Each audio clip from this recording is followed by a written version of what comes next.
Ok, ahí está. Ya lo voy a mandar al Face. Lo voy a mutear y como dice Maxine, cuenten 10 y ya va, ahí van y se hacen bolas. Mucho éxito. Gracias.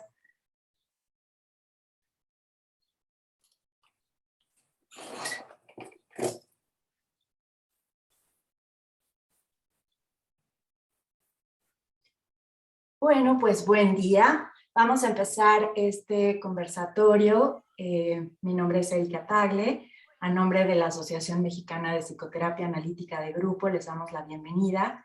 Y es para nosotros un enorme placer y un honor tener a estas invitadas el día de hoy. Se las voy a presentar. Esta mesa es Feminismo y Psicoanálisis, Encuentros y Desencuentros. Y vamos a contar con la presencia de la doctora Emilce Dio Bleichmar. Ella, se las presento, es doctora en medicina, psicoanalista, miembro de la Asociación Psicoanalítica Internacional, la Asociación Psicoanalítica Argentina, la International Association for Relational Psychoanalysis and Psychotherapy y de la International Attachment Network. Es autora de El feminismo espontáneo de la histeria, trastornos narcisistas de la feminidad, texto con el que inicia una línea de trabajo sobre el concepto de género y su pertinencia en el psicoanálisis. Es docente de distintas instituciones y universidades, cofundadora de la Escuela de Libre Enseñanza del Psicoanálisis, Elipsis, y de la Sociedad Fórum de Psicoterapia Psicoanalítica. Es autora de diversas publicaciones, una escritora prolífica, de varios libros, artículos y capítulos que versan principalmente sobre infancia, psicoanálisis y género, entre los muchos temas que aborda. También vamos a contar con la presencia de Alicia Briceño. Ella es psicoanalista por parte de la Sociedad Psicoanalítica de México. Ay, perdón.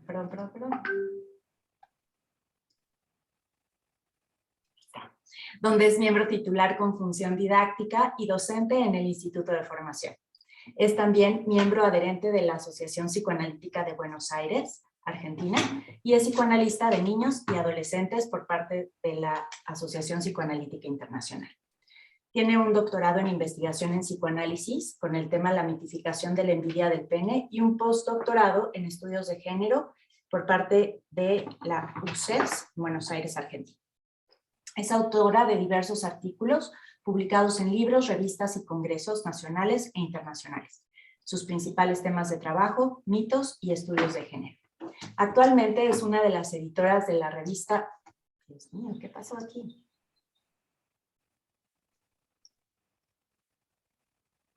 De las editoras de la revista Calibán, de la Federación Psicoanalítica de América Latina, FEPAL. Alicia, es un gusto tenerte con nosotros. También es una de las promotoras de la introducción de temas de género en el psicoanálisis aquí en México, así que nos da muchísimo gusto tenerte por acá. Y tenemos también la presencia de Marta Campos. Ella es licenciada en Psicología Clínica y tiene la maestría en Psicoterapia Analítica Grupal del EGRAC, el Centro de Estudios Superiores de Análisis Grupal en León. Trabaja con parejas, familias y grupos, así como en psicoterapia individual. Es catedrática de diversas universidades e institutos a nivel licenciatura, así como en la maestría de Psicología Clínica y en diversos posgrados. Es autora de diversos artículos, fundadora de GAPSEC, Grupo de Atención Psicológica y Selección de Personal, capacitadora en instituciones públicas y privadas, desarrolla también trabajo clínico con pacientes que son víctimas de violencia y como perito evaluador. Es una apasionada estudiosa del análisis institucional y los fenómenos grupales. Actualmente es presidenta del Consejo Directivo de IMujeres en León. Es para nosotros un placer tenerte también por acá, Marta. Gracias. Pues muchas gracias. Por mi parte, les voy a dejar el micrófono abierto.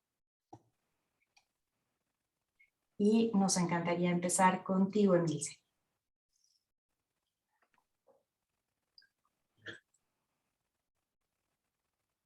Bueno, hola. ¿Sí me escuchan? ¿Se escucha bien? Escuchamos perfecto, muchas gracias. Bueno, entonces, en primer lugar, como siempre, un gran agradecimiento, ¿no?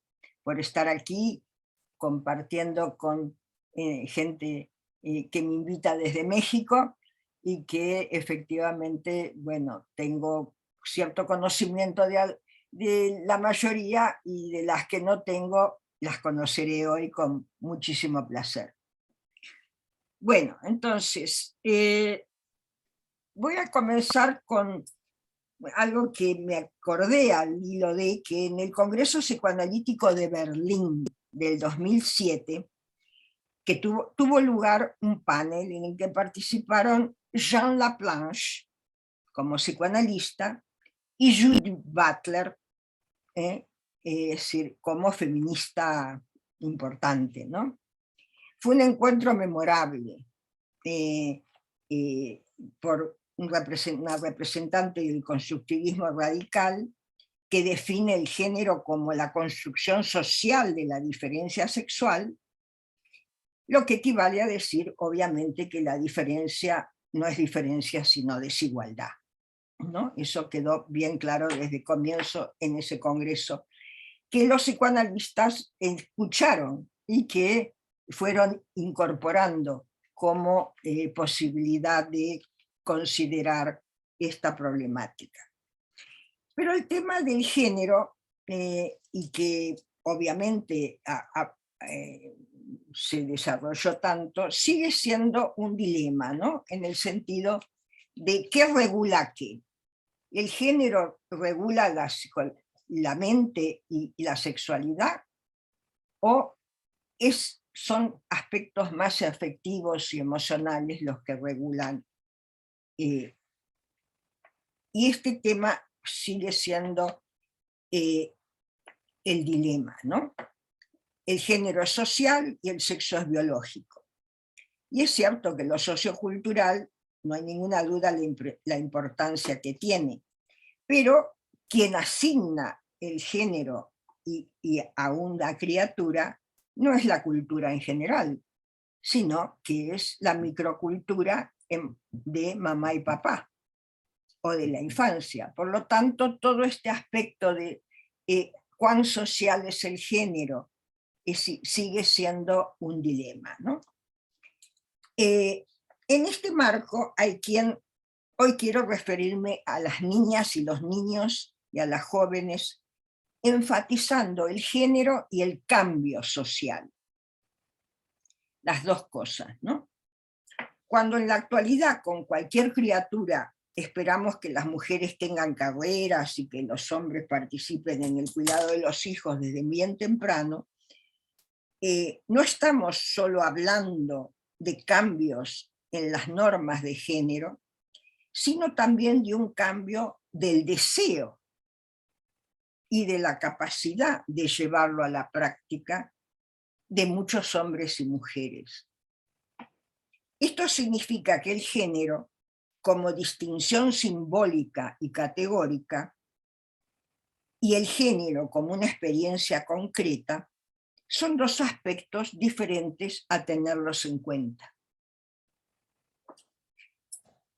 Si añadimos una dimensión histórica, tenemos entonces un cuadro más dinámico todavía, donde no solo son las normas del género categórico las que están cambiando, sino que también los patrones de género y de ser de cada uno también están cambiando, sino que a su vez todos estos cambios motivan a la gente en la relación con las normas impuestas. Por un lado están las normas, por otro lado están entonces cada una de las personas con respecto a las normas, y esto sigue siendo el gran tema, ¿no? Hoy voy a tomar un estudio que se basa en entrevistas cualitativas. Y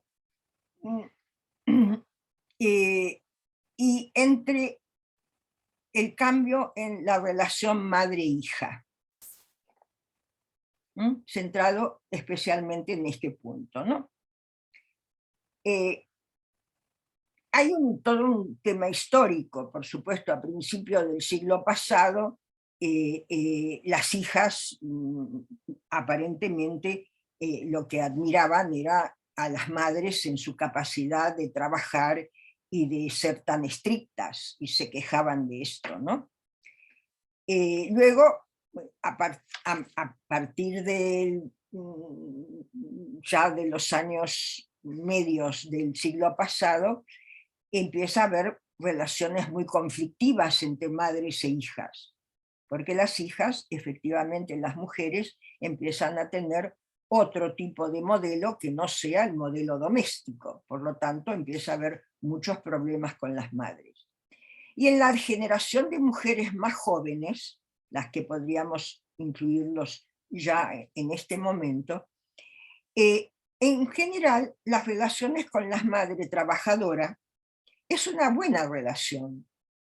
Es decir, porque también se admira la capacidad de combinar, y esto es lo que en realidad en la actualidad estamos más centradas, cuál es la capacidad para combinar vidas independientes con el cuidado de la familia y de los niños. Y este es el tema fundamental, ¿no? Entonces, la gente mayor admira a una buena madre y expresa sentimientos y resentimientos de una mala madre. Para esta generación, el lado oscuro de ser una hija obediente era siempre un poco la amargura de la obediencia y de la retracción. La generación del medio se siente más cercana a una buena madre y rabiosa con respecto a la relación que recibe. Y la generación más joven, es decir, muestra muchísimo aprecio por una buena madre que combina su vida con la maternidad. Y esto es un cambio importante en las generaciones, ¿no? Según se vea desde una perspectiva clínica o desde el caso individual, lo que puede emerger es la complejidad y la variación de una persona que no puede ser contenida en la norma social y que por lo tanto queda marginalizada o patologizada. Y esto es lo que en la actualidad tenemos muy en cuenta, ¿no? Desde esta perspectiva, el cambio social deriva en el abrazo de la variedad y de la multiplicidad. Ya no hay un tipo de mujer, diversos tipos de mujeres, diversos tipos de madres, múltiples tipos de madres, múltiples tipos de mujeres.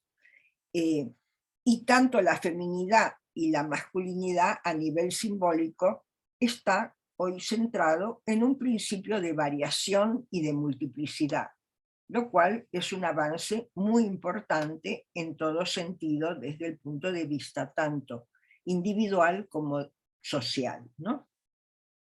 De manera que no es solo la variación individual que presiona para el cambio, sino también los patrones cambiantes de aspectos parecidos entre personas, lo que puede contribuir a vaciar la norma primigenia de sentido. Lo que quiero mostrar es cómo la experiencia de tantas mujeres y de tantos hombres ha sido una presión para el cambio de normas, que la norma no viene instituida, sino que hay un grado de cambio social que no solo ni necesariamente tiene lugar mediante el hecho de ser queer, de ser extraña, sino también desconectando de la idea del género, como que el género como algo que hay que responder, también se pasa a lo que en la actualidad hablamos de la desgenerización, de que esta variabilidad y esta enorme complejidad lleva a algo que, por ejemplo, especialmente en las sociedades nórdicas, que son en este sentido las más avanzadas, es decir, establecen este término degenerizar, ¿no? Que lo importante no es tanto la identidad queer como revolucionaria, sino una especie de dejar el género de lado. Pero el tironeo va en múltiples direcciones, ¿no? Un proceso histórico más sutil y gradual, funcionando al nivel de las motivaciones y las capacidades de autonomía en las mujeres y de intimidad emocional en los hombres. Esto es cada vez más creciente.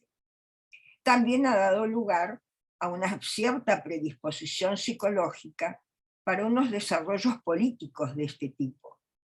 Las nuevas normas para el trabajo y la parentalidad están claramente experimentadas como no solo una expectativa externa, sino también como actividades deseables en sí mismas. Es decir, los mismos protagonistas, es decir, quieren una paternidad diferente. Es decir, no solo como algo que se espera de lo que se llaman los nuevos hombres, sino que empieza a establecerse, y esto lo vemos bastante a nivel psicológico, como una motivación, como algo muy propio, como un deseo que surge de una psicología diferente, ¿no? Entonces, la nueva norma para el trabajo y la parentalidad están claramente experimentadas como no solo una expectativa externa, vuelvo a repetir, sino como actividades deseables, deseables tanto por uno como por otros. Y este es un cambio muy importante, psicosocial, ¿no? En la generación, por ejemplo, un nuevo patrón cruzado para ambos. Las hijas se identifican con los padres, los hijos con las madres. Empezamos a ver hijos varones que se identifican con las madres. Pero los aspectos con los que más específicamente se identifican y se desidentifican, y la energía emocional que utilizan en el proceso de ser distintos, quieren llegar a ser no como los padres, sino como algo muy cercano a cómo es la madre en este modelo de nueva paternidad, ¿no? Entonces resulta que las figuras madre y padre en la mente de las nuevas generaciones, es decir, se hallan como en una especie de caleidoscopio, es decir, variando de acuerdo al principio que tienen para desarrollar, ¿no? Entonces, el doble proceso de distanciarse del padre y de vincularse con la madre de esta generación se puede entender como poner las bases para una nueva parentalidad. Y en esto es lo que estamos observando, ¿no? También ocurre en España, no solamente en los países nórdicos, es decir, este cambio de principios para la parentalidad. Lo que sí no ha llegado a organizarse como un gran cambio es el amor y la sexualidad, ¿no? Como que estas dimensiones de la vida siguen siendo algo no del todo enfocadas ni desarrolladas en términos de cambio, a pesar de la libertad sexual y de aquello que significa el tema de lo que ha sido la conquista de las mujeres, ¿no? El amor y la sexualidad han sido difíciles de integrar en el discurso de la igualdad de género, porque siempre parecen deslizarse hacia las viejas estructuras patriarcales, ¿no? Y por lo tanto han sido temas silenciados dentro del discurso político de las mujeres y de los hombres de esta generación. Por lo tanto, la cuestión de qué tiene que ver la sexualidad con el género sigue pendiente. Sí, es uno de los temas que queda pendiente. En términos de los psicoterapeutas, que es más mi campo, el discurso de género apareció en los años 50, ¿no? Así pudo surgir el malestar particular de la dominación masculina infligida a las mujeres dentro del sistema sexogénero, gracias a los trabajos de Dorothy Wittgenstein, de Susie Orbach, de Jessica Benjamin, de Pierre Bourdieu, y que este sistema solo contemplaba una única sexualidad, la heterosexualidad, ¿no? Es recién mucho tiempo posterior, a partir de los años 90, que efectivamente la homosexualidad pasa a ser un registro común de la vida y no patologizado ni marginizado. De la misma manera como cada vez más el tema de del lesbianismo ocupa un lugar tan destacado como la homosexualidad masculina, dentro de lo que es las políticas feministas, ¿no? Me estoy refiriendo a las políticas feministas y a la relación con, bueno, con los cambios sociales. En nuestro siglo, acudir a una jornada feminista impresiona en este momento, por lo menos a mí me impresiona, por la proliferación actual de géneros que existen y por la multiplicidad de maneras de vivir la sexualidad, por cómo están sustentadas las teorías que obtienen este reconocimiento social, ¿no? Butler llegó a decir, una vida, y cada vez más hay categorías para todas estas variaciones. Por eso Judith Butler dice, una vida para la que no existe categoría de reconocimiento no es una vida vivible, pero una vida para la que estas categorías constituyen una restricción invisible no es una opción aceptable. O sea, todo lo que significa en este momento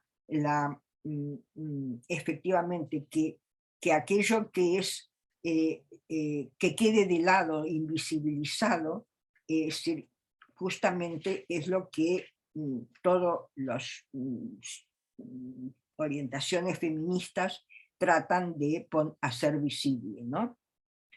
Lo que yo siempre digo que lo mucho que avanzamos en la defensa de los derechos individuales y de la dignidad de las mujeres, a mí me resultó muy significativo lo que le pasó a Dominique Strauss-Kahn, es decir, este prestigioso político francés que intentó la violación a una camarera de hotel y que efectivamente la camarera lo denunció y se le creyó a la camarera, ¿no? Esta noticia, a mi modo de ver, ejemplifica la manera como los discursos llegan a crear estructuras de poder y de su potencia cuando actúan conjuntamente.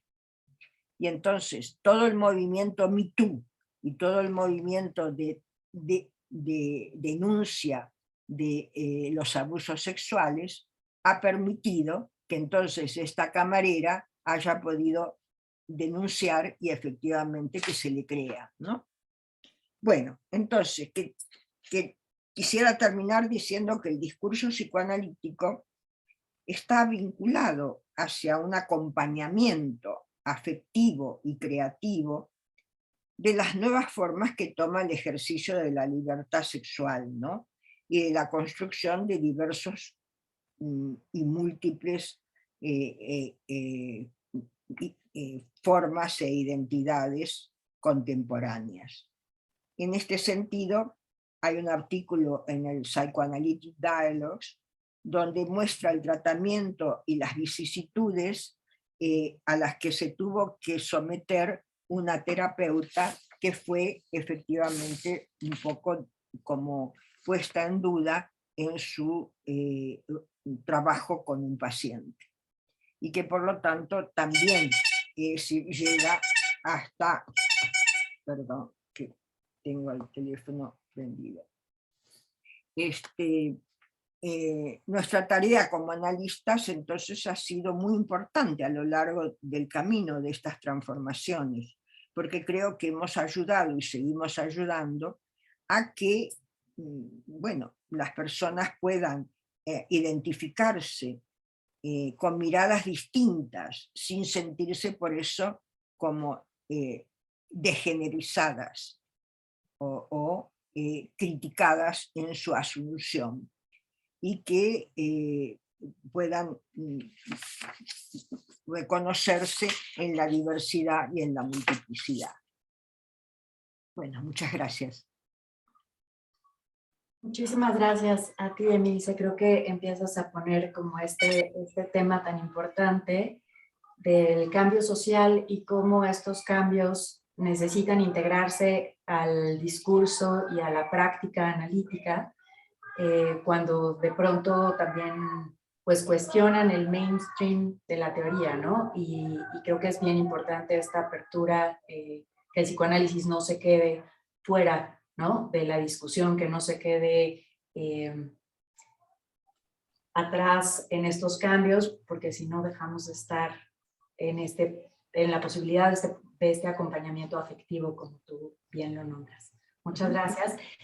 Vamos a escuchar a Alicia Briceño ahora y los invitamos, si quieren, a ir haciendo preguntas. Las vamos a pasar después de que terminen la exposición nuestras tres ponentes. Muchas gracias, Erika. Buenas tardes a todos. Es para mí un honor y un placer estar aquí y quiero agradecer tanto a AMPAC por su invitación y en especial a la doctora Maxine Zambrano y a la doctora Erika Tagle por la oportunidad de esta charla. Yo voy a hacer un recorrido muy breve y a saltos acerca de los conceptos anteriores y cómo han venido cambiando y sobre qué necesitamos cambiar.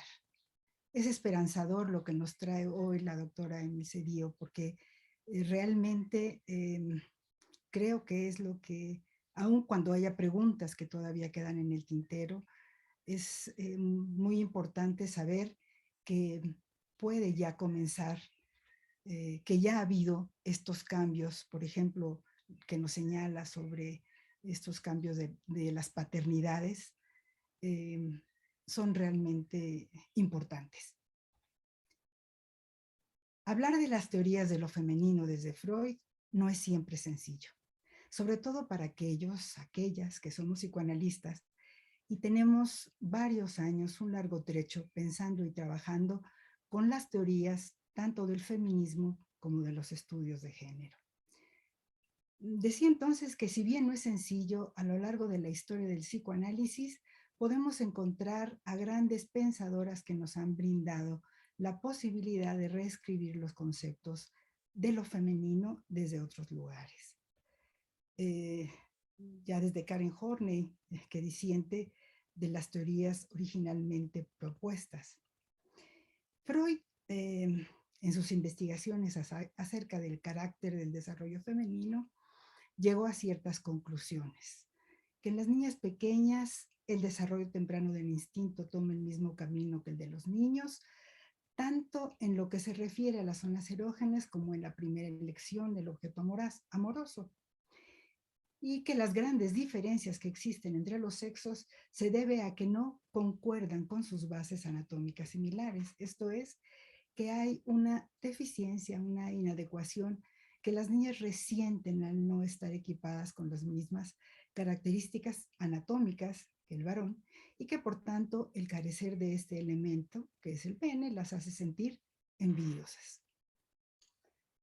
Con esto se postularía que la niña queda enojada con la madre por no haberle dado este pene y que sería este enojo, esta rabia, este reproche lo que hace que la niña se desprenda de la madre y gire hacia el padre, a diferencia del niño que lo está haciendo por una renuncia, aun cuando ésta sea a partir del miedo a perder este órgano vital, es decir, a partir de la castración.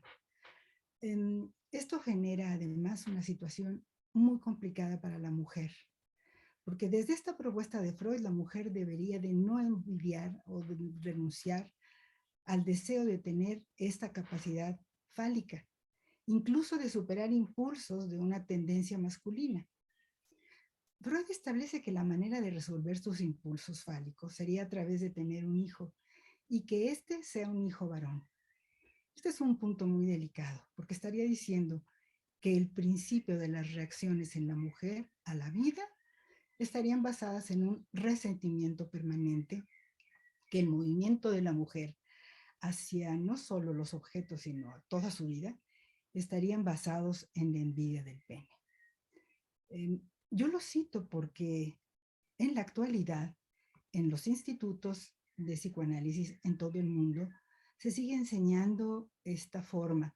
Y creo que es muy importante que esto se pueda ir cambiando para dar paso a todo lo nuevo que también está. Es decir, a todas las transformaciones que los estudios de género o el feminismo han venido colaborando con el trabajo del psicoanálisis, entre otros.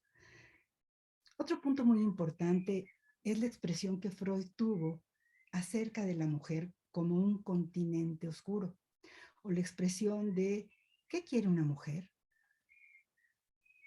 A lo largo de este siglo de psicoanálisis, encontramos autoras muy importantes en los diferentes latitudes, las latitudes. Karen Horney, Simone de Beauvoir, Marie Langer, Lucie Garay, Jessica Benjamin, Nancy Chodorow, Emile Sediou-Bleichmar, Mabel Burin, Leticia Glosser, Ana María Fernández y muchísimas otras, afortunadamente, de quienes hemos tenido la oportunidad de leer, escuchar, aprender a pensar juntas acerca de estos principios que, como los llama Ana María Fernández, y cito, aquello que se dice es en efecto, y es desde este efecto desde donde necesitaremos reconstruir los supuestos desde donde han sido pensados. Esto es, desde las respuestas, reconstruir las preguntas desde donde el autor partió. Preguntas explícitas, pero la mayor parte de las veces también implícitas. Propone Fernández una lectura de los síntomas, es decir, la lectura de los lapsus, los silencios, omisiones, que en el discurso teórico en cuestión ofrece en sus textos Freud. Acuerdo con ella cuando menciona que algo que puede estar deteniendo el diálogo y la continuidad de pensamiento es el hecho de pensar en Freud como el maestro. Ese maestro que todo lo sabe y no el que, desde mi perspectiva, quiso ser Freud. Muchas veces nos resulta difícil para aquellos que leemos los textos freudianos el encontrarnos con que en un determinado momento nos da una propuesta más adelante en los años escribe otro artículo, o sea, nos da una propuesta y más adelante en los años escribe otro artículo donde dice que lo que él pensó en ese año lo ha cambiado y en un momento dado, en un tercero, regrese a lo primero o tal vez no. Es decir, si nosotros realmente en lugar de pensar en un maestro infalible, nosotros reconocemos al Freud investigador, siempre pensante, en donde nosotros no solo nos autoriza, sino nos permite autorizarnos a ir pensando y cuestionando, como es natural, el discurrir de esos pensamientos. Porque eso nos abre un camino a los psicoanalistas para no quedarnos en un primero, segundo o tercer Freud, sino pensar a cada uno en su contexto y en sus circunstancias. Y que esto nos ayudará a crecer, pero sobre todo nos va, insisto, a autorizar a cuestionar las propuestas de Freud. Invita a los psicoanalistas, diría yo, porque cuando se refiere a este continente oscuro, que es la mujer, nos deja el legado, nos deja dicho explícitamente que todo esto lo trabajaremos en el futuro, es decir, en este presente, las mujeres. El feminismo en cuanto cuerpo teórico, aporta de una manera muy importante a la comprensión y a la apertura del psicoanálisis en los temas sobre lo femenino, ya que teniendo el psicoanálisis un origen judeocristiano patriarcal, genera sus conceptos a partir de este. Pero sabemos que en la actualidad, afortunadamente, encontramos posibilidades diferentes de comprensión. Regresando a 1932, en el texto de La feminidad, Freud nos dice: a la peculiaridad del psicoanálisis corresponde entonces no tratar de describir lo que las mujeres piensan, cosa que sería para nuestra ciencia una labor casi impracticable, sino investigar cómo, desde la disposición bisexual infantil, surge la mujer. Estoy de acuerdo con la doctora Diop-Lechmar, que dice, cuando dice que este tema ha sido todavía, sigue todavía pendiente, el tema de hasta dónde sexualidad y hasta dónde género, aunque es cierto que el género surge 50 años después del surgimiento del psicoanálisis, pero son estos dos temas que siguen en la mesa y que nos siguen obligando y permitiendo pensar. Porque el problema de la bisexualidad es que no tenemos órganos similares. Podrían ser equiparables, pero no similares. Así como en algún momento señala Luz Irigaray, es necesario pensarnos como hombres o como mujeres en la diferencia, distinguir lo que está visible y lo que no es visible o que es invisible. Las diferencias existentes también en las mujeres. No tanto en comparación con el hombre, sino entre nuestras propias diferencias. Esto no excluye el régimen de la falta, porque evidentemente siempre va a faltar algo, pero una cosa es cuando imaginariamente nos falta algo y otra cuando pensamos que esa falta realmente va a poderse resolver con la maternidad, como nos dice Freud en algún momento. Las desigualdades entre hombre y mujer, la diferencia sexual anatómica o la diferencia entre los géneros, hace que devenga una desigualdad social, o mejor dicho, deviene desde una desigualdad social. Es de todos conocido el hecho de que una mujer está en desventaja, porque esto no se ha resuelto, por lo menos no en nuestro país, en el campo laboral ante un hombre. Los salarios, las horas de trabajo, las posibilidades de ascenso. El verse obligada, por ejemplo, a hacerse un test de no embarazo para poder ser aceptada en un trabajo. Todo esto coloca una realidad que va más allá de la extensión de este trabajo, pero que no debemos dejar de señalar, porque de estos temas se ha ocupado el feminismo, los estudios de género también, y entender de dónde vienen estos conceptos ayudará a pensarlos y tal vez a transformarlos. Los psicólogos y los psicoanalistas podemos sin querer formar parte de lo que Foucault llama los dispositivos de disciplinamiento de control social. Y lo menciono porque es una reflexión en la que yo he estado pensando desde hace tiempo y considero que debemos preguntarnos cuándo desde nuestro campo teórico psicoanalítico, avalamos ciertas situaciones, como lo son, por ejemplo, la patologización de la que hablaba la doctora Diop-Lechmar, en lugar de ver las conductas y entender las diferencias en el contexto. Nuevamente, Fernández se pregunta si los mandatos de género, Abrosita, si los mandatos de género en hombres y mujeres obturan la pregunta por el deseo, si impiden que el sujeto de deseo advenga cómo puede ser algo que no competa al psicoanálisis. Repito, Si nosotros si no nos damos cuenta de dónde queda la pregunta obstaculizada y entonces no podemos reconocer el deseo y el hombre que adviene a través del deseo, el sujeto de deseo que se presente, si no pertenece esto al psicoanálisis, entonces, ¿qué lo puede ser? Creo que como psicoanalistas lo que necesitamos es interrogarnos desde el pensamiento complejo, incluir a otras disciplinas, encontrarnos en estos momentos en donde realmente nos permite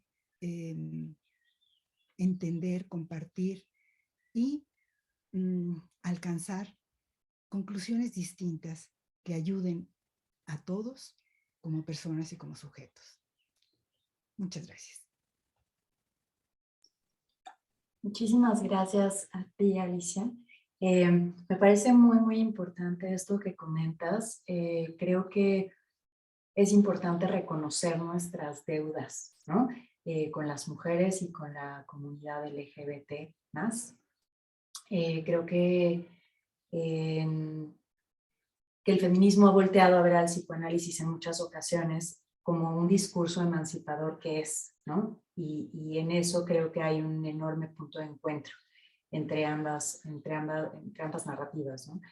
Y lo que creo es que en muchas ocasiones se ha encontrado con justo esto que decías, ¿no? Una norma, una patologización, un discurso heteronormativo que ha impedido justo el poder acceder a esta libertad y a esta vivencia de una vida completa y plena, ¿no?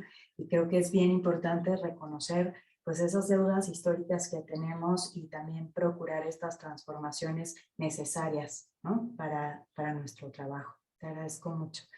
Y ahora vamos a pasar a escuchar a Marta. Muchas gracias por acompañarnos, Marta.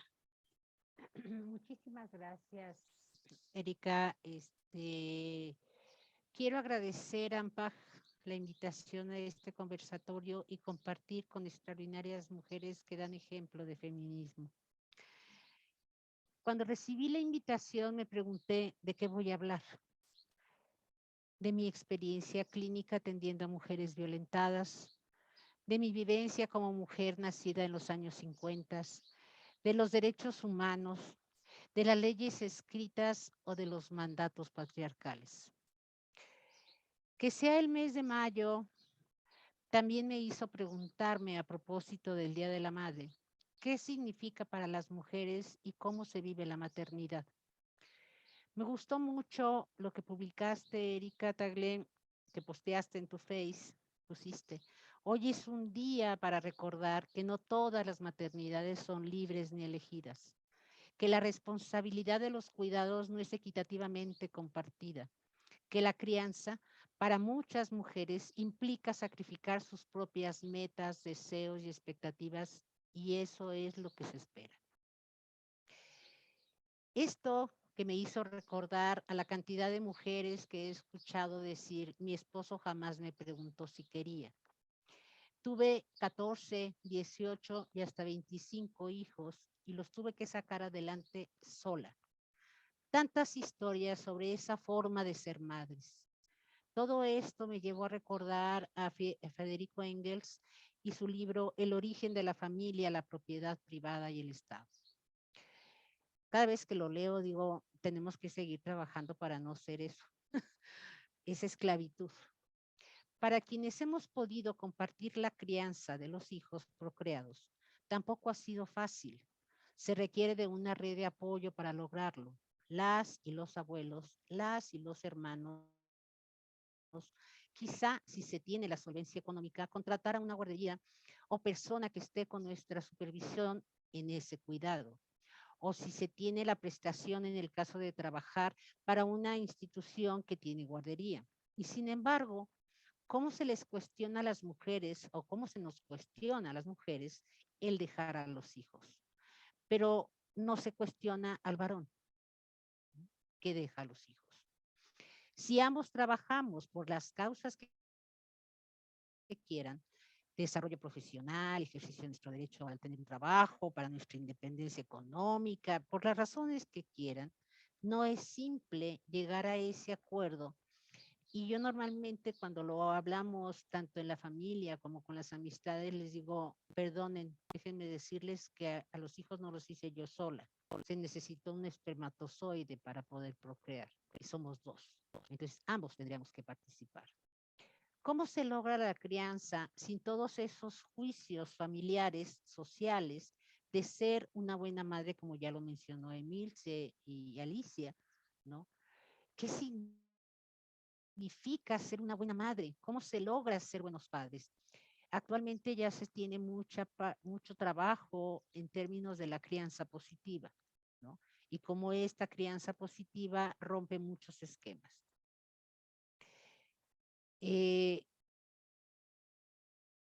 ¿Cómo se logra ser buenos padres si las mujeres, por lo menos yo, me negaba a ser ama de casa, dedicar mi vida al servicio de todos, olvidándome de mí? ¿Cómo lo vi como lo vi con mis abuelas, con mis tías, con mi madre, que para mí significaba ser esclava de la casa, más que ama de casa, es la esclava de la casa? Es un horario de 24/7, sin sueldo, sin vacaciones, ni siquiera un descanso como cualquier trabajo remunerado. Y cómo compartimos entre mujeres estos temas tan íntimos, entre comillado, si estaba instalado el silencio. Hablarlo casi era pecado capital, cuestionar menos, con eso de que se tenía que respetar a los mayores, cuyo significado, por lo menos para mí, era te quedas callada porque así son las cosas, ¿no? Todo un sistema patriarcal ahí instalado. Y no cuestiones, porque entonces quedas fuera del sistema familiar y social. Y se lo digo porque yo nací en los años 50, ¿no? También ubiquémonos en términos de esos dispositivos que existían en esa época. Que como lo dijo Emilce, o sea, se dio la liberación sexual, pero ¿cómo? ¿Con qué consecuencias, no? El nivel de exigencia es superlativo para la mujer y para el hombre sin ninguna exigencia ni consecuencia. Hace muy poco se les concedió a los hombres tener la incapacidad para poder estar cuando se tiene un hijo recién nacido. ¿Cuántos días? ¿5? ¿6? ¿Cuántos? Sí. O sea, ¿cuánto requiere un recién nacido para que te dé un buen desarrollo? Hace algunos años formé parte de un colectivo en el que quienes lo integrábamos cuestionábamos muchos temas y hablábamos de todos ellos sin restricciones. Justamente en ese colectivo había diversidad de género. O sea, había personas homosexuales, lesbianas, heteros, y podíamos hablar libremente de todos los temas. Estoy hablando de hace como 15 años. Para un lugar como León, ¿no? Que es muy conservador, que tiene muchos dispositivos de prohibición, pues se lo hacíamos en la intimidad de un lugar, ¿no? Pero logramos traer en ese entonces a Sergio Sinaí, que todos nos preguntábamos qué le había pasado en la vida para que pudiera hablar del machismo y de las masculinidades en aquel entonces, ¿no? Esto nos abrió muchísimas posibilidades a todo el auditorio que logramos reunir para esa conferencia. Otros más en la atención de los distintos tipos de violencias públicas e institucionalizadas de instancias gubernamentales, estatales y municipales. Quiero mencionar que este año, con el apoyo de Alberto Ciniego, estamos dando un diplomado justamente en donde se incluye todo lo que es la género, la violencia y la diversidad sexual. Aquí están con nosotros, espero, varios de estos alumnos que están tomando este diplomado. Desde hace también muchos ayeres me cuestionaba qué connotación y significado tienen las palabras casa-2, cuando realmente en todo ese sistema patriarcal pareciera que la única que está es la mujer, y entonces hablamos del ámbito de la mujer privado y el ámbito del hombre público.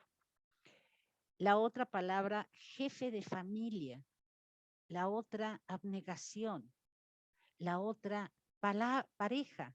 ¿Qué significado tenían tanto en el ámbito social como en el ámbito privado? Me dediqué a investigar el significado de los rituales religiosos y civiles, dándome cuenta cómo estaban llenos de significados que no pueden pasar, que no deben de pasar desapercibidos y se siguen reproduciendo aún en la actualidad. Como el poder decidir si se quiere tener hijos, cuándo y cuántos. Podemos hablar de la violencia obstétrica cuestionando por qué las y los ginecólogos se sienten con el derecho de imponer sus creencias. Por ejemplo, cuando yo decidí que solamente quería tener 2 hijos, yo tenía 28 años.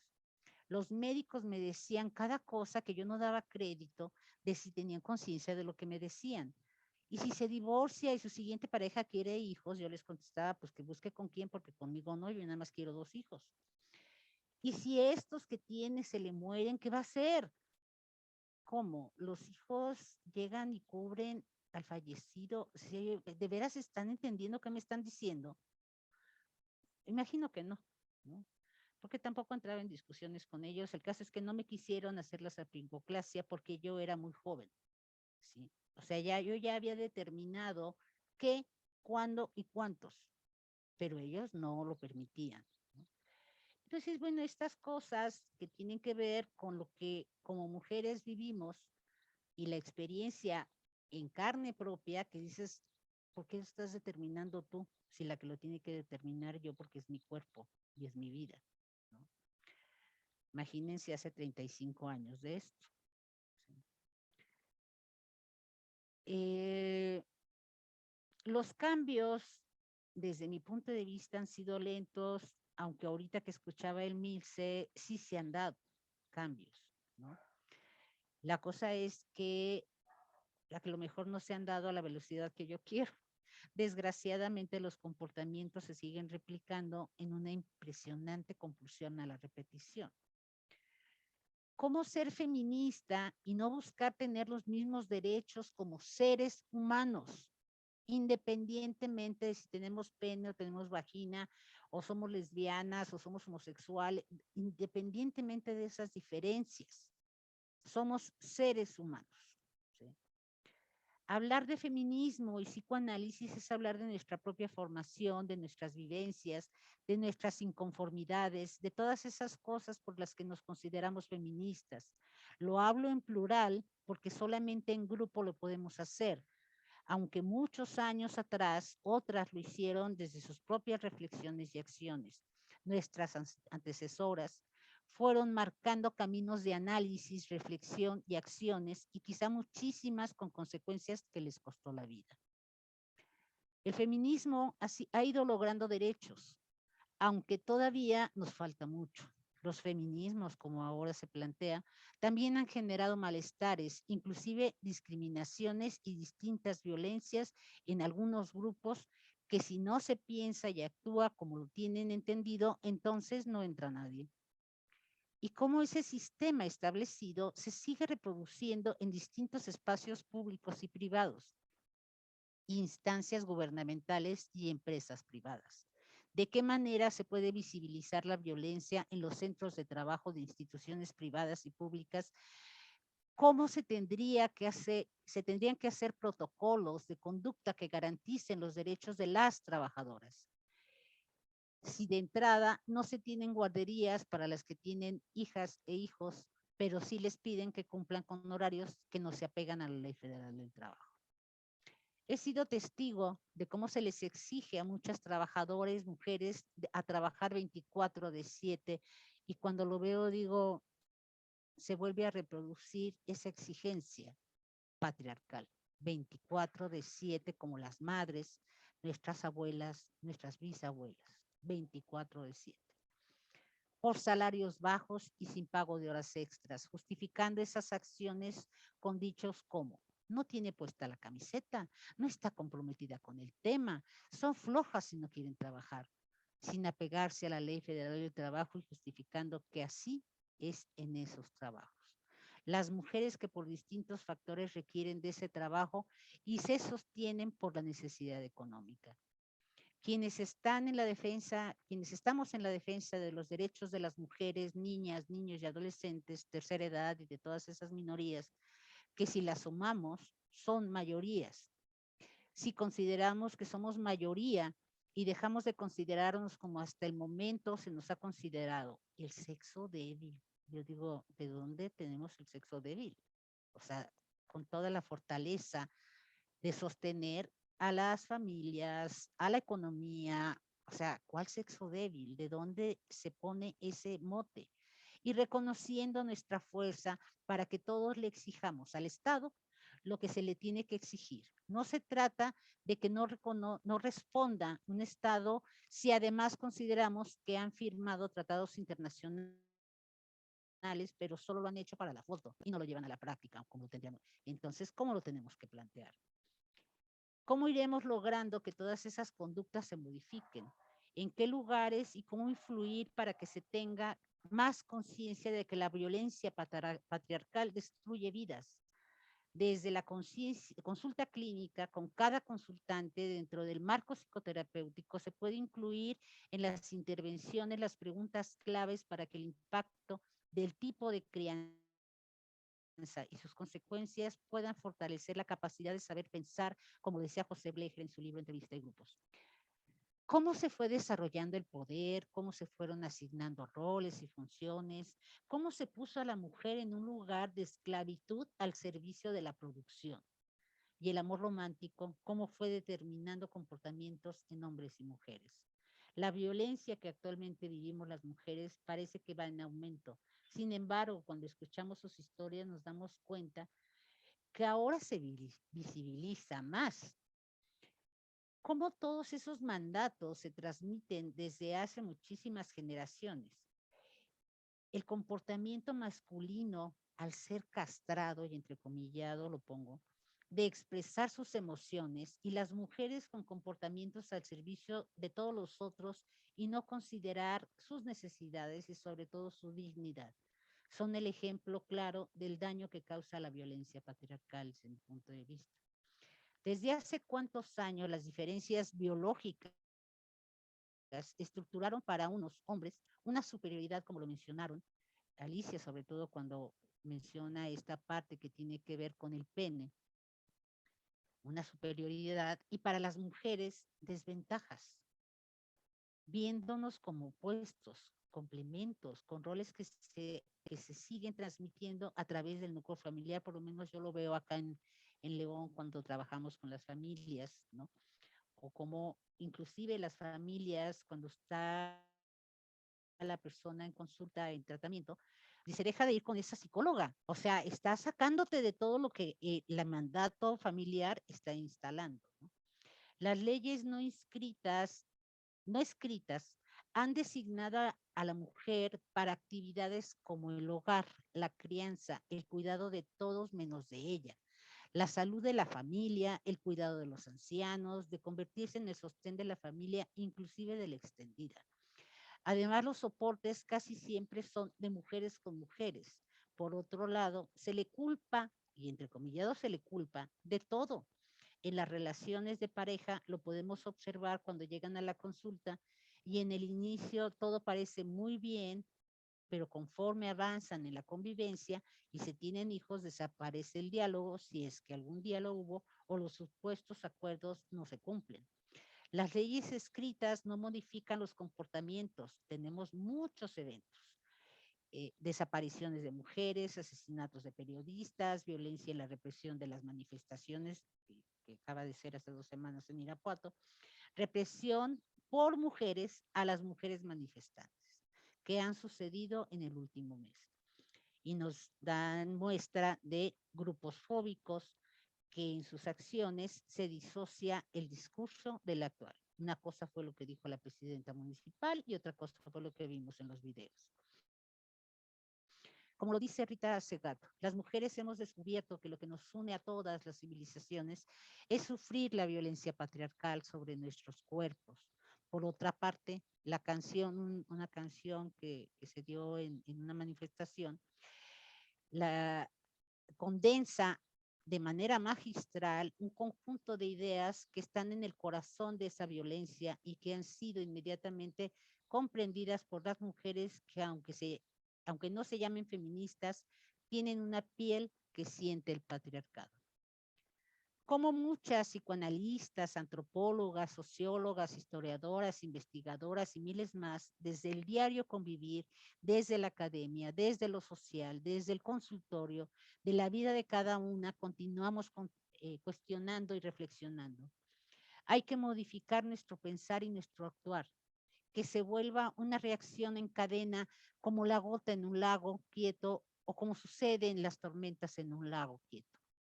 Que se revuelva todo para volver a reacomodar en la limpieza y que se expanda a través de los distintos recursos que cada una podemos realizar. Si vamos analizando los hechos y el impacto en el comportamiento individual, grupal, de masas y a la inversa, en las posibles reflexiones, cuestionamientos, pero sobre todo en el impacto que genera toda la violencia que vivimos arrastrando y que venimos arrastrando desde tantos siglos. La violencia destruye y no es privativa de un sexo, de una cultura, de un continente.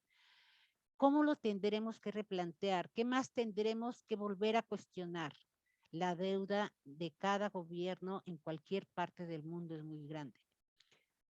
Si Freud planteó que la mujer teníamos envidia del pene, yo me pregunto, ¿y él no envidiará nuestra matriz? O sea, él tiene algo que yo no tengo, pero yo tengo algo que él no tiene. Estamos en el mes en el que se festeja a la madre, pero muchísimas mujeres no han tenido ninguna opción de elegirlo. Muchísimas más han sido reprimidas y obligadas a continuar con un embarazo no deseado. Muchísimas son enjuiciadas por decidir no serlo. Y así nos podemos continuar al escuchar las historias de mujeres muy violentadas por esa estructura que nos atraviesa a todas, todos y todos. Los derechos humanos son para seres humanos, independientemente del sexo, de la biología, de la raza, del continente y del origen étnico. Como mujeres comprometidas, seguiremos proponiendo la modificación de comportamientos, de leyes escritas y transmitidas que eliminen el poder y ostentar unos cuantos y que perpetúen la destrucción de vidas, familias y que socavan nuestra sociedad. Así como Freud fue capaz de cuestionar lo que fue descubriendo y reescribiendo, no lo dejaba como algo acabado. Seamos capaces de hacer lo mismo y no convertirnos en más papistas que el Papa, como lo mencionaba Alicia, ¿no? O sea, cómo en los institutos se sigue reproduciendo ese discurso cuando realmente Freud retomaba y volvía a plantear. Yo creo que la vida no le alcanzó para descubrir a esa selva negra que él consideraba la mujer, ¿no? Sigamos cuestionando como lo hicieron Christiane Olivier en su libro Los hijos de Yocasta, o Alice Miller y Ana María Fernández, que me encantan sus escritos porque ella sí cuestiona justamente todas esas partes. Solamente por mencionar algunas. Replantear y cuestionar es lo que nos da la posibilidad de avanzar y construir una nueva sociedad para las mujeres. Quiero agradecer a mis grandes maestras, mis referentes de vida, así como a los académicos y mis amigos. Por último, cierro hablando de femenino, masculino, mujer, hombre, diversidad humana, diferencias y similitudes, filias, fobias, tradiciones y evoluciones. Muchísimas gracias. Muchísimas gracias a ti, Marta. Un placer escucharte y sobre todo ir escuchando cómo articulas todas estas partes de los feminismos, que como bien mencionas son múltiples y son muchos, y cómo han ido ganando estos espacios, pero también cómo han ido reclamando otros, y que hoy seguimos en esa búsqueda de equidad y seguimos en esa búsqueda de solventar la parte de la violencia que sigue estando presente todos los días, ¿no? en la vida de todas de una u de otra forma. Empiezan a llegar las preguntas del público que nos está observando. Les invitamos a seguirnos escribiendo. Yo quisiera empezar, tengo dos preguntas que me han surgido escuchándolas. La primera, creo que todas están de alguna manera tocando y hablando sobre la maternidad. Creo que es un tema que sin lugar a dudas nos atraviesa desde lo freudiano y esta búsqueda como de sanar a través de la maternidad, de llenar este vacío que de otra manera no podríamos llenar, hasta estos nuevos roles y estas maternidades disidentes o fuera de los roles establecidos, ¿no? Mujeres que combinan la maternidad con el trabajo y con otras muchas funciones y que hablan, por ejemplo, pues de mucha culpa también, ¿no? De no poder estar ejerciendo una maternidad completa, tan presente como quisieran, pero que al mismo tiempo están llevando una participación económica y al mismo tiempo se hacen cargo de los cuidados en otros estratos familiares y que también al mismo tiempo están cubriendo ciertas actividades o funciones que también socialmente les son impuestas, ¿no? Como cuidarse a sí mismas, como tener una vida social, como tener una vida sexual satisfactoria, etcétera. Y que hay una serie como de exigencias en todo esto que me parece que es difícil de ir reconciliando, ¿no?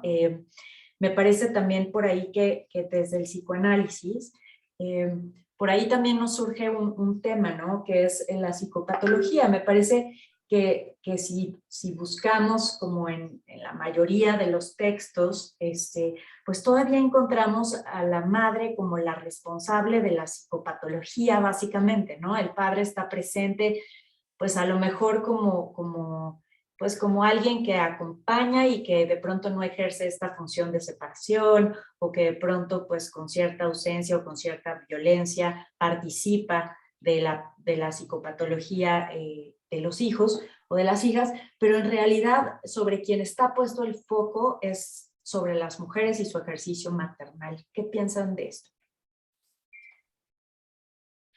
Bueno, Bueno, muchas gracias, Erika. ¿Puedo hablar o tengo que... ¿Puedo? Adelante, Milce, y después Marta. De acuerdo. No, no sé si en México se conoce mi texto. Yo tengo un texto que se llama El superyo maternal y que justamente trabaja sobre esta cuánto cambia en la mente de una mujer cuando se convierte en madre y cómo esa mente aloja ya por eternamente un sentimiento que es el de la culpa, porque aún siendo la mejor madre siempre se siente culpable de algo mejor que podría haber hecho.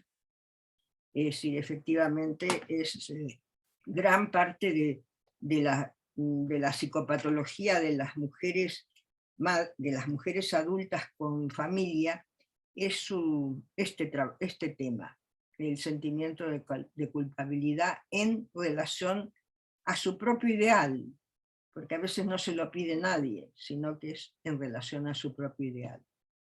Y yo creo que hay un tipo de superyo que quizás sea el más complejo, el más severo y el más sádico, como se dice, que es el superyo femenino. Gracias, Emilce. Marta. En la línea de lo que comenta Emilce, que justamente tendría que ver con cómo se estructura el psiquismo de la mujer, ¿no? Y cómo ese super yo está estructurado justamente por por los elementos fundantes que se estructuran de ese modo y me parece también, como lo dice Emilce, muy complejo como de desestructurar, ¿no? En este sentido, esta parte que se menciona de una culpa que además es cristiana, ¿sí? O sea, por toda esa transmisión de todo ese sistema, que yo digo, ¿cómo le hacemos para desbaratar esa culpa? Y me checó mucho lo que dijo Emilce, pude haber sido algo mejor.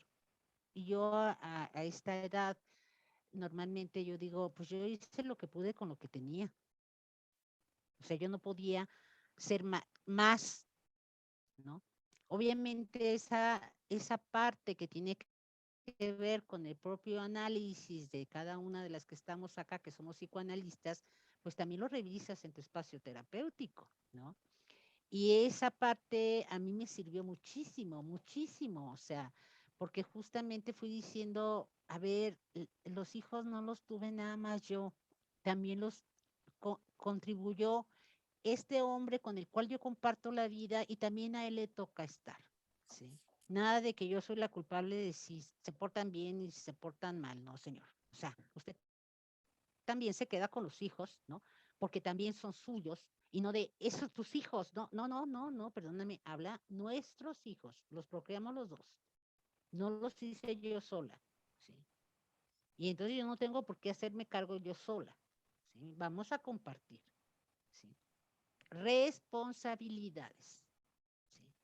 Y esa parte que tiene que ver con el cómo se desestructura lo que luego también la parte familiar y social, que también depende del medio en el cual, porque obviamente sí, ¿cómo es posible que le dejes los hijos a tu marido? Yo decía, ¿y por qué no? Díganme por qué no, si él también participó en la procreación de ellos, ¿sí? También son sus hijos, no nada más son míos. Y cómo las palabras también determinan tus hijos, perdóname, o sea, yo solita, yo tengo espermatozoides y yo ahí lo junté con mi óvulo. No, señor, aquí los dos participamos en la crianza. ¿Sí? Y entonces son cosas que difícilmente, no digo que no haya sentido esa culpa que mencionó el Milce, porque yo decía, ni siquiera me atrevía a ir a un evento social con mi marido, porque cómo iba a dejar a mis hijos, ¿sí? O sea, ni disfrutaba el evento porque pues eran pequeños, escolares, y yo decía, ¿y si les pasa algo? O sea, yo no voy a estar ahí. Y cuando yo fui comprendiendo a través de mi análisis que aún estando yo les podía pasar algo, ¿no? O sea, se podían caer de la cama, se podían, no sé, accidentes domésticos. Yo decía, no, pues es que no puedo estar 24/7, ¿no? Y entonces son aspectos que uno lo escucha en la consulta y que cuesta realmente mucho trabajo que las mujeres puedan dejar eso que es un encargo social, familiar, superyoico, en fin, ¿no? Cuesta mucho trabajo que puedan lograr salirse pues de esos lugares, ¿no? Adelante, Alicia. Gracias. En efecto, en la clínica nosotros encontramos con muchísima frecuencia a madres triunfadoras, exitosas, que llegan a consultarnos entre muchas otras cosas, sí, temas de pareja, pero sobre todo, Alicia, ¿cómo me quito esta culpa? Lo he escuchado muchas veces y desde luego entendemos que tiene que ver con esta imagen, esta representación interna que tenemos de madre, que es tan difícil de podernos quitar, esta madre que lo puede todo. Incluso lo escuchamos en los comerciales, tú siempre puedes, tú lo haces bien. Bueno, afortunadamente, yo decía hace un rato, es esperanzador y lo confirmo, el estar escuchando, porque además también lo confirmamos con los pacientes varones, el cómo no están cuidando a sus hijos porque se sientan obligados, cuidan a sus hijos porque se sienten parte de esta dinámica en la que los hijos son suyos también. O sea, recuerdo mucho a un papá que decía, yo no pienso que le estoy quitando la chamba o estoy haciendo la chamba de mi mujer. Yo hago la mía. ¿Y a quién le toca hacer la cena? Pues al que se desocupa primero, ¿no? O cosas por el estilo. Pero es sobre todo entender que afortunadamente van haciendo estos cambios en donde la participación de los varones es cada vez más gozosa, cada vez más disfrutable, y que eso va a ayudar a la reconfiguración de este super yo femenino, de esta madre que siempre se siente culpable porque siempre se siente en falta, porque no le alcanza, ¿no? Y que es imposible. Claro, y sí, creo que es súper importante esta participación cada vez pues más responsable de las paternidades, ¿no? Sin embargo, pues sí tenemos todavía un montón de trabajo que hacer, me parece, en ese sentido, entendiendo que hay esta articulación, ¿no? Entre lo social, lo cultural, ¿no? Este orden que atraviesa y que está, pues de alguna manera imbricado con la parte subjetiva, ¿no? La historia de cada una y cómo esta mujer se va desarrollando de acuerdo con su historia, ¿no? Y bueno, ahorita mencionabas, Alicia, esta parte de la parte clínica, y por acá tengo otra pregunta que coincide con las que empiezan a hacer también de parte de nuestro público, que es de qué manera el concepto de género tiene cabida en la práctica clínica, ¿no? De qué manera podemos ir abordándolo desde estos nuevos paradigmas, desde estas nuevas, donde ahora ya no necesariamente el género es considerado como un concepto sociológico que se tiene que incorporar en la teoría o en la práctica analítica, sino más bien como un concepto que surge, decía Emilce en algún momento, pues no podemos sacarlo de la consulta, no podemos sacarlo tampoco de la teoría. ¿Cómo podemos integrarlo en el trabajo clínico?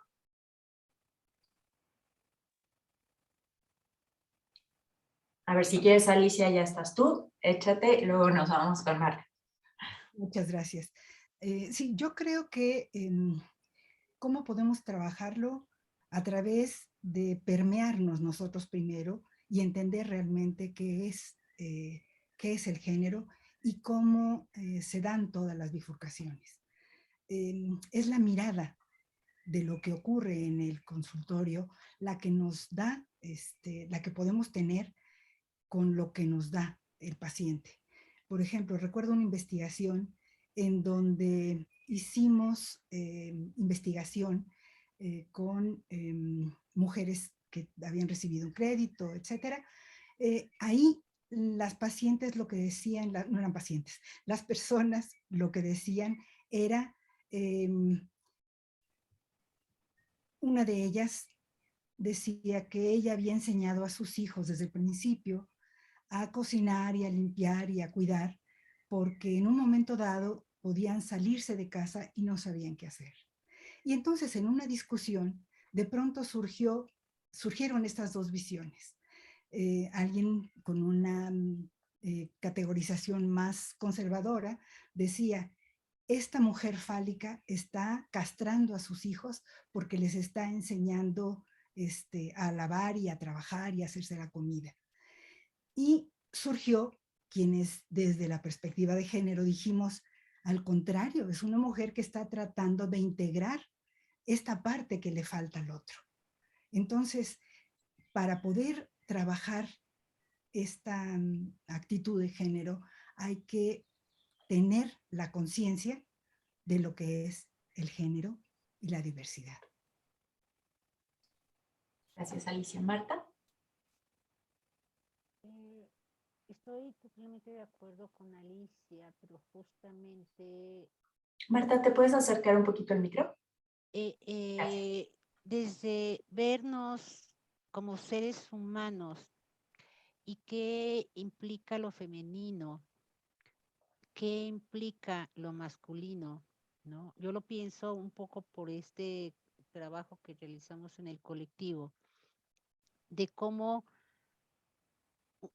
una mujer o cualquier ser humano con anatomía de mujer, podemos hacer cosas que estaban asignadas como masculinas, ¿no?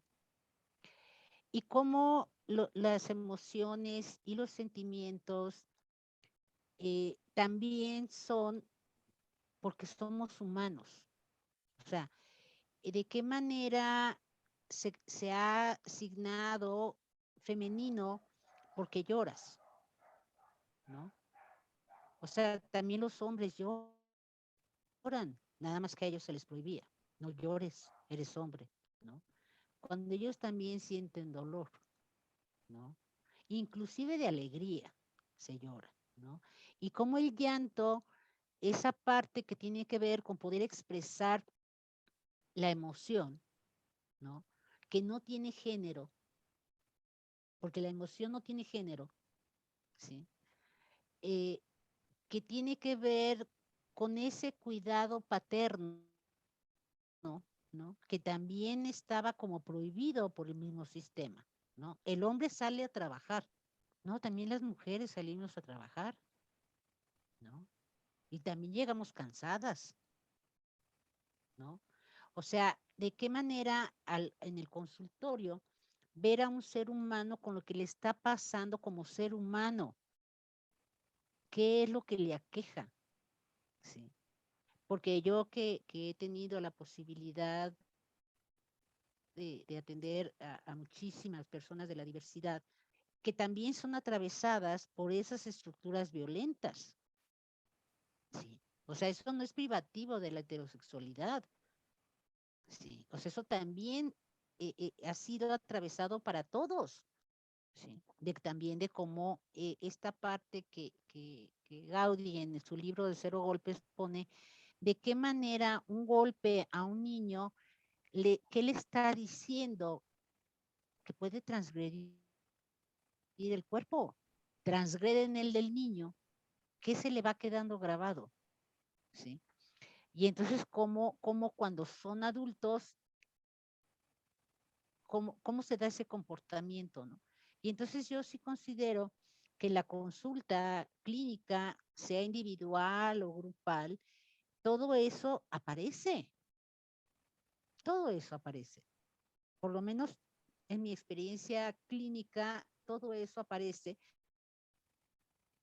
Y de qué manera el mismo grupo también va reconstruyendo cosas, desestructurando cosas y van modificando esa parte que tiene que ver con el significado o el peso que se le pone a cada vivencia. ¿Sí? Y entonces sí me parece muy importante esta parte que tendría desde ser psicoanalistas, psicólogas, la intervención, hasta de qué manera lo planteamos en la consulta, ¿no? De qué manera se hace la intervención, de qué manera se hace la interpretación, de qué manera permitimos que se vaya reacomodando lo que estaba mal acomodado y que provocaba tantos malestares, ¿no? Inclusive mucha psicopatología, ¿no? Que hay un poco, creo que estás abordando lo que decía Emilce de la degenerización, ¿no? Sí. De ciertas funciones y prácticas, ¿no? Emilce, no sé si tú quisieras agregar algo. Bueno, simplemente que en general una relación que yo siempre establezco es con la agresión. Cuán dominante y cuán agresiva es una persona. Y eso es lo que inclina un poco a los estereotipos. Y ahí aparecen los estereotipos, ¿no? Si el hombre tiene miedo, se siente vulnerable y femenino. Si una mujer es muy agresiva, se siente fálica y todo esto. Y ahí aparecen los estereotipos. Es básicamente tomar la conducta dominante o la conducta de agresión, ahí se hace muy evidente el estereotipo.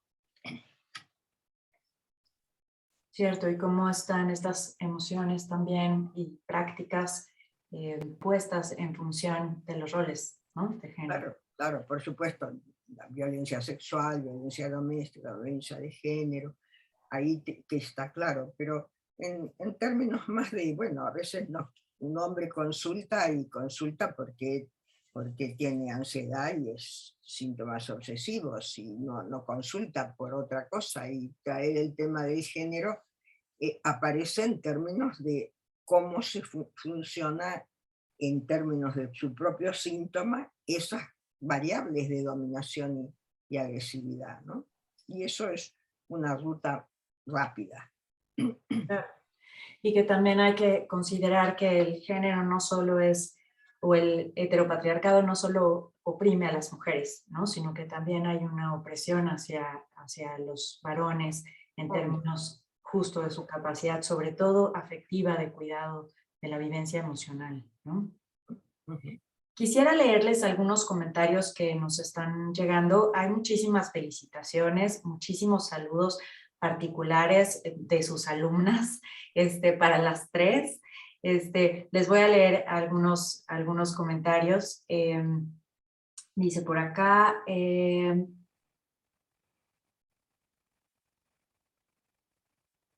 creo que el feminismo en su carácter cuestionador por naturaleza puede dar toda una nueva visión a la práctica del psicoanálisis, a riesgo de volvernos tan anacrónicos como a veces los pacientes u otras corrientes clínicas lo piensan. Y no solo cuestionar el cuerpo teórico, sino observar también hasta dónde llegan nuestros sesgos inconscientes,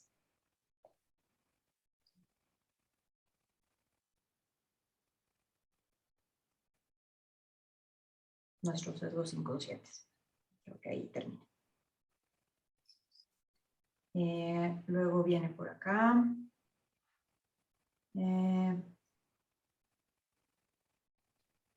Otro comentario que dice: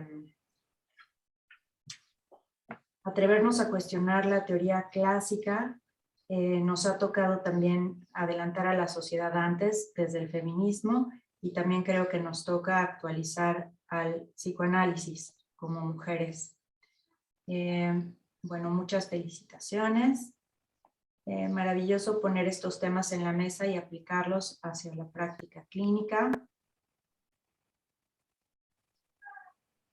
Respecto al cambio interesante que mencionó la doctora Emilce, de cómo ahora se valoran otras conductas de los hombres y que generan otras masculinidades y paternidades, he observado parejas donde las mujeres están constantemente recordándoles y pidiéndoles que hagan ciertas actividades y cuidados con los hijos porque asumen que no les toca todo. Esto genera expresiones de los observadores de que esas mujeres ahora mandan a los hombres. Finalmente la crítica va hacia ellas por invitar constantemente a sus parejas a participar en lo que les toca. Creo que aquí está otro de estos atravesamientos, ¿no? de la culpa hacia las mujeres. En el caso de ser madres autónomas, ¿cómo subliman la culpa si no hay un otro, en este caso padre responsable? Esta es una pregunta. No se sublima. ¿Y entonces qué se hace con ella? Sí, se aguanta. Yo creo que las mujeres tenemos una gran capacidad para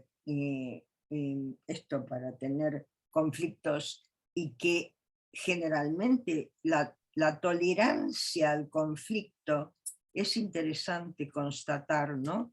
Que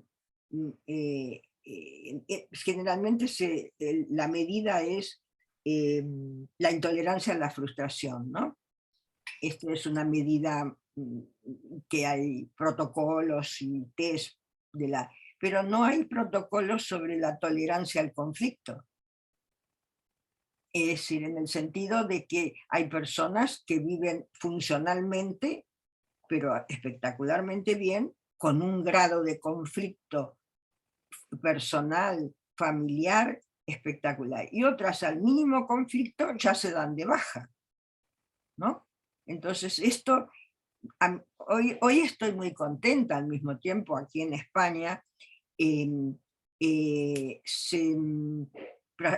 el Senado se presenta una ley para otorgar días pagos a las mujeres que tienen menstruación dolorosa y que tienen que ausentarse del trabajo justamente, ¿no? Por estas razones. Y entonces hay toda una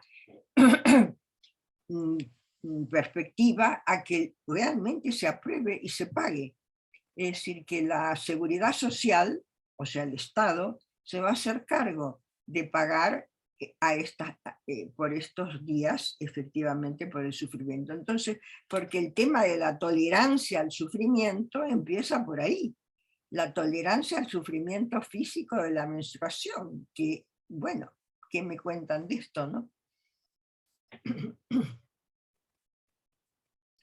Creo que esto es muy importante y creo que también por ahí yo pensaría en que socialmente, o sea, que esta culpa está socialmente involucrada, ¿no? Y entonces creo que en el momento en el que también socialmente empezamos a exigirle menos a estas mujeres, en que también nos damos permiso como madres de decir, bueno, no podemos estar 24 horas, no podemos estar los 7 días, como madre soltera no hay forma de poder estar todo el tiempo. Y también en la medida en la que se van fomentando crianzas colectivas, ¿no? Más comunitarias, me parece que eso también pues ayuda a restar esta culpa, ¿no? Por aquí creo que hay un comentario que también como que va un poco en este tema o en esta línea.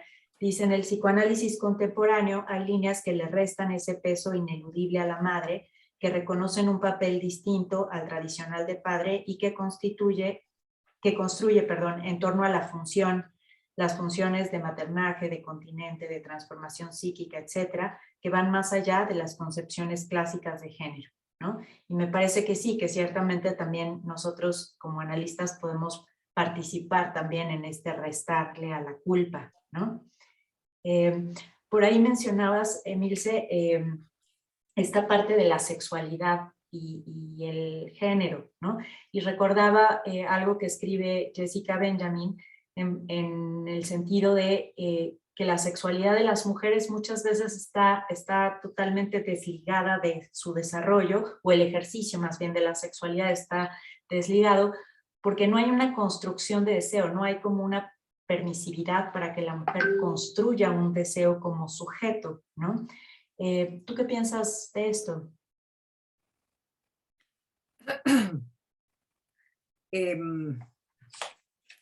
Bueno, este es un viejo lema de una filósofa española, Celia Amorós, que ella planteaba que cuando las mujeres íbamos a tener un sistema ético en que la moral y los valores los creáramos las mujeres. Es decir, que todo el sistema ético y toda la moralidad es una moralidad masculina. Es decir, y por lo tanto la sexualidad es totalmente permitida. El usuario de pornografía jamás es condenado, y toda la pornografía es una cuestión de mujeres guarras, como se dice acá, sucias, ¿no? Nuevamente. Entonces, todo este tema de efectivamente creo que hay cambios enormes en torno a este tema, porque efectivamente hay denuncias en torno a al silenciamiento del usuario consumidor de pornografía, consumidor de prostitución, consumidor, y entonces aparece esta figura inédita que hasta yo misma, cuando digo usuario, me suena raro, ¿no? Pero usuario de prostitución, usuario de... Y este es el tema, ¿no? El tema, ¿cuándo va a poder moralizarse en torno al usuario y no en torno a la prostituta, ¿no? Entonces, efectivamente, este es el tema de cuando Celia Amorós plantea, bueno, en algún momento, es decir, seremos las mujeres las que instituyamos, es decir, qué es realmente lo bueno para la mujer. Y lo bueno para la mujer sería, en este caso, denunciar, es decir, la figura del usuario, y que tengan derecho, y además algo así como no solamente derechos, sino prestigio, que no lo tienen, ¿no? Entonces, bueno, hay muchos cambios. Yo soy muy, muy optimista. Para mí la revolución feminista primero es una revolución única, porque es una revolución sin sangre. Y además es una revolución muy rápida. Es decir, claro, las nuevas generaciones o la gente piensa, muchas mujeres, que esto va muy lento, pero no es así. O sea, yo creo que yo tengo bastante edad y he pasado por varios países, soy argentina, he vivido en Estados Unidos, he vivido en Venezuela, vivo en España, y realmente, o sea, yo misma soy testigo de los cambios en todas las generaciones. Entonces, mi impresión es que podemos ser optimistas, pero tenemos que seguir denunciando. Por lo tanto, todo lo que dijo Alicia, todo lo que dijo Marta, a por ellos. A por ellos. Alicia, Marta, no sé si quieren agregar algo en este tema como relacionado con la sexualidad. Alicia. Sí, claro. A mí me parece, coincido con Emilce, creo que necesitamos ser optimistas porque la lucha es difícil, es muy complicada. Aquí en México, hace unos pocos años, se dio la Ley Olimpia, en donde una chica pudo denunciar y que había hecho uso su pareja anterior, alguien que conocía, de fotografías y escenas de ella sin su consentimiento. Y tuvo el valor esta chica de llevarlo a que pudiera, y la gente tuvo la sensibilidad de escucharlo para que se convirtiera en una ley y se castigara al culpable. Y que esto pueda seguir ocurriendo. Desafortunadamente, creo que estamos realmente en un momento en el que la agresión está demasiado a flor. Entonces, yo pensaba en la rabia de todas las mujeres que salen a manifestarse, en donde son tan violentas las manifestaciones, justamente a partir de esa rabia. No justifico, pero entiendo, ¿no? Y creo que es eso, solo en la medida en la que puedan tener la sensibilidad de escuchar y responder a las necesidades de estas mujeres que han perdido a sus hermanas, a sus hijas, a sus madres, es como vamos a poder avanzar. No es a través de una restricción, sino a través de un oído sensible y una cabeza pensante que realmente tenga la voluntad de hacer cambios. Y la energía violenta para el cambio, se necesita un poco de violencia para el cambio. No ha habido cambios importantes que no contengan agresión, ¿no? Claro, y que al final un poco es esta articulación, ¿no? De el dar permiso de ser un ser sexual, de ser un ser también agresivo, también un ser violento, un ser que desea, ¿no? Y que puede expresarlo a través de sus diferentes manifestaciones. Para mí esa es una de las mayores trampas de la feminidad, ¿eh? El problema de la feminidad, de la dulzura, de la tranquilidad, del control, eso es una trampa absoluta. Coincido. Y nada más completando lo que veníamos diciendo de esta pregunta de cómo sublimar, ¿no? Yo estoy de acuerdo, se tolera, no se sublima esa culpa, pero se puede hacer también algo con esta fuerza que genera, porque la culpa finalmente cuando empieza a tener, no sé si una sublimación, pero sí una elaboración a partir de lo que se puede hacer con los otros, es cuando realmente se hacen cambios. Por un lado es tolerar y no descargar con el hijo, por ejemplo, justamente la culpa que nos genera y entonces hacer una situación sin fin, ¿no? Un 8. Y por otro lado es que realmente estos cambios solo pueden venir, estoy de acuerdo, de la energía, de la fuerza y de la rabia, como dice Rita Segato. Bueno, escuchándolas me hacen recordar... Tu micro, Marta. Digo que escuchándolas me hacen recordar lo que constantemente vivo, porque luego cuando estamos hablando de lo que nos pasa a las mujeres, yo levanto la voz. O sea, y luego la gente, mis interlocutores, pero no grites, no, bueno, es que si no grito no me escuchan, ¿no? O sea, ¿de qué tamaño tiene que ser el volumen de la voz? Les digo porque hace unos meses conversaba con una defensora de los monumentos, ¿no? ¿Por qué salen las mujeres y pintan los monumentos y las cosas? Que le dije, oye, le dije, imagínate que pusiéramos en términos concretos y reales cómo encontraron a sus hijas despedazadas, violadas. ¿Cómo lo pondrías? Le dije.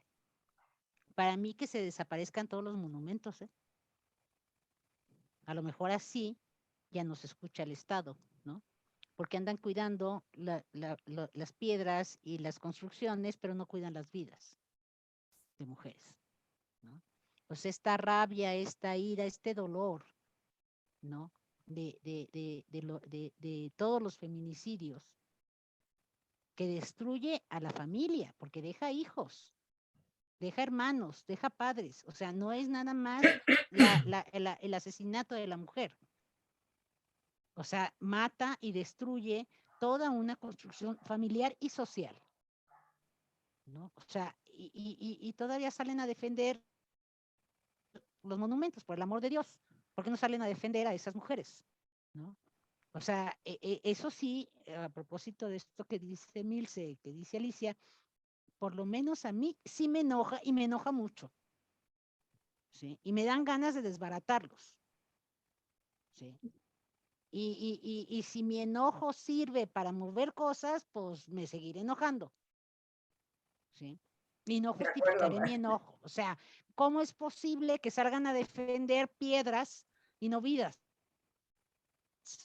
¿Sí? Y por supuesto que esta persona, pues me dejó de hablar, lo cual tampoco me quitó el sueño, ¿verdad? O sea, pues si no estamos de acuerdo, que también se vale, pues, ¿no? Que ella no esté de acuerdo, si ella cree que un monumento, ella tiene que salir a defenderlo, también está en su derecho, pero yo voy a salir a defender vidas. Y puedo salir, un poco lo decía Emilce, ¿no? De lo sorprendente de estas nuevas manifestaciones, porque, bueno, yo a raíz de la pandemia, pues no salí a la manifestación, ¿verdad? Acá en León, por el miedo de contagiarme del bicho, ¿no? Pero en la siguiente, por supuesto que voy a estar ahí gritando todo lo que tenga yo que gritar, ¿sí? Y con el grito más fuerte y con altavoz, ¿sí? No importa cuánto tenga yo que caminar, ¿sí? En esa manifestación. Y hay de aquel que se atreva a reprimirnos, porque así también le va a ir, ¿sí? Es esa rabia compartida, ¿no? Bueno, creo que hay varios comentarios. Quisiera ir cerrando con ustedes. Yo comparto este optimismo, coincido en que hay un montón de cambios que afortunadamente estamos viviendo. Creo que también estamos viviendo de pronto como un movimiento hacia la derecha en respuesta a todos estos movimientos. Particularmente yo sí creo que el movimiento feminista es uno de los movimientos sociales más importantes bueno, en general, pero el último siglo muy importante. Y creo que hay una respuesta, ¿no? de estos posicionamientos más conservadores y de derecha. Por ejemplo, preguntan en Estados Unidos, ¿no? Con esta iniciativa para revocar la posibilidad del aborto, ¿no? Y bueno, acá en México, que no acabamos de poder tener un aborto legal y libre y seguro en todo el país, sí me parece que de pronto pues estamos viviendo también esta confrontación con grupos pues que también cada vez están más organizados y que también están logrando accesos al poder importantes, ¿no? En Europa estamos viendo pues que hay como esta cierta tendencia, tenemos en Brasil, etcétera, ¿no? Entonces, creo que híjole, a pesar del optimismo, no podemos confiarnos, ¿no? Tenemos que seguir en esta búsqueda y creo que desde el psicoanálisis es también pues un lugar en el que podemos encontrar también una trinchera importante para seguir fomentando estos cambios, ¿no? No sé si quieran decir algún comentario cada una como para cerrar, alguna inquietud que haya surgido por ahí o algún tema en el que quieran Bueno, yo comentar antes de despedirnos. nuevamente quiero agradecer la posibilidad que me dieron, tanto Maxine como tú, Erika, de compartir con Emilce, que para mí me levanto el sombrero. Este libro que mencionaste, por supuesto que voy a ver cómo lo consigo, porque luego es bien difícil conseguir los libros acá. Compartir contigo, Emilce, contigo, Alicia, con ustedes, Erika, que siempre ha sido para mí un placer compartir contigo. Y seguir, pues, ¿no? O sea, en esta lucha que sí, como lo dices, hay que ser optimistas en ese sentido, aunque luego a mí me toca ver acá, en la zona en la que yo vivo, que cuesta mucho trabajo justamente por toda esa parte conservadora que se tiene, ¿sí? Y resistente al cambio, ¿sí? Muy, muy resistente al cambio, que les genera terror, que ni siquiera saben cómo ponerlo en términos de pensamiento, ¿sí? Me encantó, muchísimas gracias y seguimos en comunicación. Gracias, Marta. Bueno, yo también, por supuesto, que al comienzo entré rápido porque venía del otro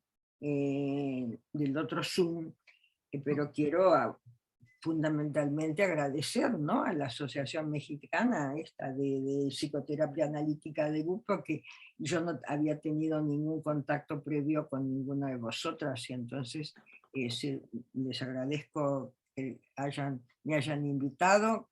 Creo que hemos participado de una forma con Alicia y con Marta muy complementaria, pero que yo he escuchado mucho algo que últimamente no escucho, porque como hace tanto tiempo que estoy en esto, ya no me ocupo de las quejas sobre lo que pasa alrededor de la violencia y de la desigualdad y todo esto, y que trato de avanzar y de ver todo lo que hay efectivamente en la historia de avances que creo que tenemos que, ¿cómo diría?, reforzarlos, porque esto ayuda mucho a las que están en una situación de sometimiento y de sufrimiento, ¿no?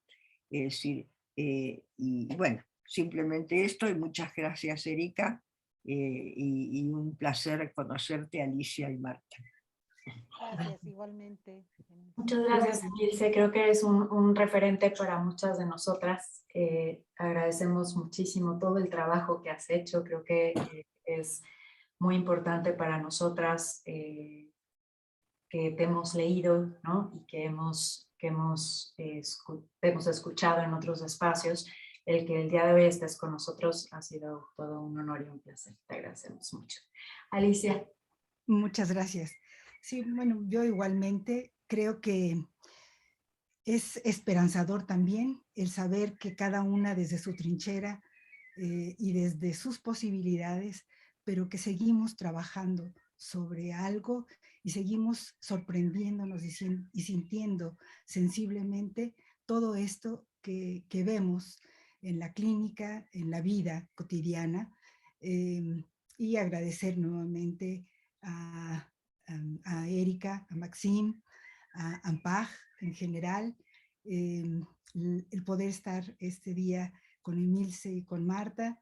Felicitar a Emilce porque Mabel me comentó, yo he trabajado con ella mucho tiempo, y me comentó que les harán un homenaje en la Universidad Complutense por las próximamente. Muy merecido, porque además realmente es inspirador para nosotros también, ¿no? Es seguir todo este caminar y esta mirada que es tan importante. Yo creo que sí tenemos que hacer esfuerzos por ir colocando la mirada de género dentro de todos los espacios. Y construir un monumento. Yo creo que tenemos que construir algún monumento. No estaría nada mal. Estaría muy bien, de hecho. Bueno, en México, perdón, en México hay una serie de antimonumentos que un grupo ha hecho justamente como como algo surgido desde lo contrario, estos antimonumentos que representan todos estos dolores de la violencia del 68, de los desaparecidos de San Fernando, etcétera, ¿no? Creo que es muy importante. Ahora estarán en Madrid, por cierto. Y estas antimonumentas también, ¿verdad? Ocupando estos espacios. Y bueno, creo que a nosotras nos toca seguir construyendo estos espacios, ¿no? Espacios de pensamiento, espacios de compartir, espacios de ser, de que haya estas voces de mujeres escuchadas, estas voces construyendo también teoría, construyendo pensamiento, ¿no? Y creo que esta parte también es bien, bien importante. Nosotros como AMPAC, por supuesto, les agradecemos a las tres que nos hayan acompañado el día de hoy. Es para nosotros un placer escucharlas. Fue un placer este conversatorio. Se quedan muchas cosas por decir, muchas cosas por platicar y esperamos contar con ustedes, por supuesto, en otros espacios. Como decía Emilcia, es la primera vez que tenemos el placer de tenerte en uno de nuestros eventos. Esperamos que no sea el último. Y bueno, en este sentido, quiero compartirles rápidamente los eventos que vamos a tener próximamente en la asociación, que son 3 eventos.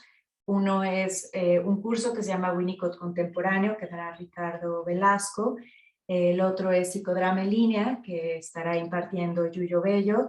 Y el otro es el último módulo del diplomado en género y psicoanálisis, que es el de género y teoría psicoanalítica, donde tendremos el placer de contar con Nora Levington, con Tere Lartigue, con Irene Meller, Graciela Reed y con Ana María Fernández.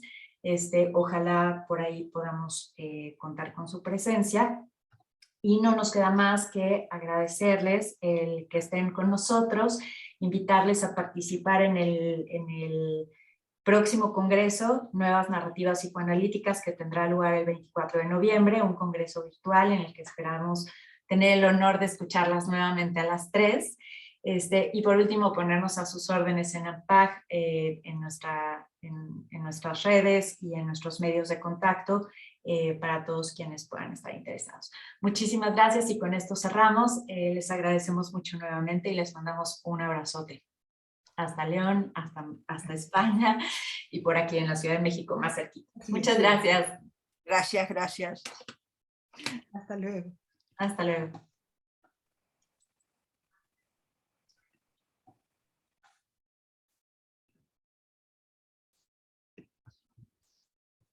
Listo. Ya salimos.